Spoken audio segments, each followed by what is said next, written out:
திமுகவின் நிழலாக இருந்து நிர்வாகத்தை கவனித்து வரும் மருமகன் சபரீசனுக்கும் அமைச்சர் செந்தில் பாலாஜிக்கும் இடையே கருத்து வேறுபாடுகள் நிலவுவதாகவும் திமுகவின் சில நிர்வாகிகளை சபரீசனுக்கு எதிராக அமைச்சர் தூண்டிவிடுவதாகவும் திமுக வட்டாரங்கள் தெரிவித்துள்ளன.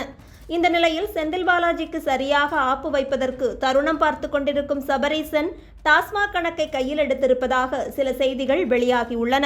ஆண்டுக்கு 40,000 கோடி ரூபாய் வருமானம் வரக்கூடிய டாஸ்மாகில் 2,000 கோடி நஷ்ட கணக்கு காண்பிக்கப்பட்டிருப்பது தற்போது பிரச்சனையாக வெடிக்க வாய்ப்பிருப்பதாகவும் கூறப்படுகிறது.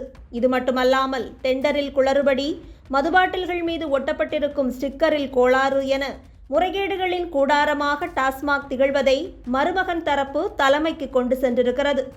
மகனுக்கு நெருக்கமாக இருக்கும் அமைச்சர் பக்கம் நிற்பதா அல்லது மருமகன் பக்கம் நிற்பதா என திண்டாடும் முதல்வருக்கு மக்கள் பக்கம் நின்று தமிழக பிரச்சனைகளை கவனிக்க நேரம் இருக்காது என்பதை இனியாவது மக்கள் புரிந்து கொண்டு வாக்களிக்க வேண்டும் என்பதே நமது கருத்தாக இருக்கிறது. ஒரு மாநில நிர்வாகத்தை சரிவர செய்ய முடியாமல் திமுக 1000 பிரச்சனைகளை தங்கள் மீது வைத்துக்கொண்டு அதை மூடி மறைக்க மத்திய அரசு மீது குறை கூறி வரும் சூழலில் பிரதமர் திரு மோடி அவர்கள் தலைமையிலான மத்திய அரசு உலக நாடுகளே வியந்து நிற்கும் வகையில் பல சாதனைகளை நிகழ்த்தி வருகிறது.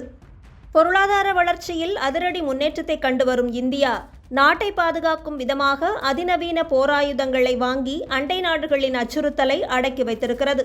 2027ஆம் ஆண்டுக்குள் போர்க்கப்பல்களின் எண்ணிக்கையை அதிகரிப்பது, இலகுரக அதிநவீன போர் விமானங்களை வாங்குவது என பல அதிரடி திட்டங்களை இந்தியா வகுத்திருக்கிறது. இது மட்டுமல்லாமல் பிரான்சிடமிருந்து 26 ரபேல் கடல் போர் விமானங்கள் வாங்கப்பட இருக்கும் செய்தி பல நாடுகளை பதற வைத்திருக்கிறது.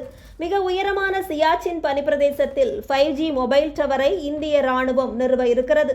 மேலும் நமது 77வது ராணுவ தினத்தை முன்னிட்டு நடத்தப்பட்ட அணிவகுப்பில் ரோபோட்டிக் நாய்கள் பங்கெடுத்துள்ளன. அமெரிக்காவில் பாதுகாப்பு பணியில் ரோபோட்டிக் நாய்கள் ஈடுபடுத்தப்படும் நிலையில் நமது ராணுவம் அதிநவீனமயமாகி வருவதை உலகுக்கு பறைசாற்றியிருக்கும் இந்த முன்னேற்றங்கள் இந்தியர்களை பெருமிதம் கொள்ள வைத்திருக்கிறது.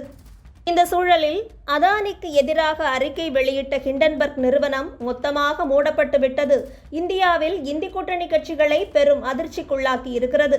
சீனா உள்ளிட்ட நாடுகளின் திட்டத்தை உள்வாங்கி இந்தியாவின் பொருளாதாரத்தை பின்னுக்கு தள்ள ஹிண்டன்பர்க் அமெரிக்க நிறுவனம் முயன்று வந்த நிலையில் தற்போது ட்ரம்ப் அதிபராக பொறுப்பேற்றால் அந்த நிறுவனத்தின் மீது பல நடவடிக்கைகள் பாய வாய்ப்பிருப்பதை உணர்ந்து கொண்டு தாமாகவே நிறுவனத்தை மூடிவிடுவதாகவும் இதற்கு குறிப்பிட்ட காரணங்கள் எதுவுமில்லை என்றும் அந்த நிறுவனம் தெரிவித்திருக்கிறது.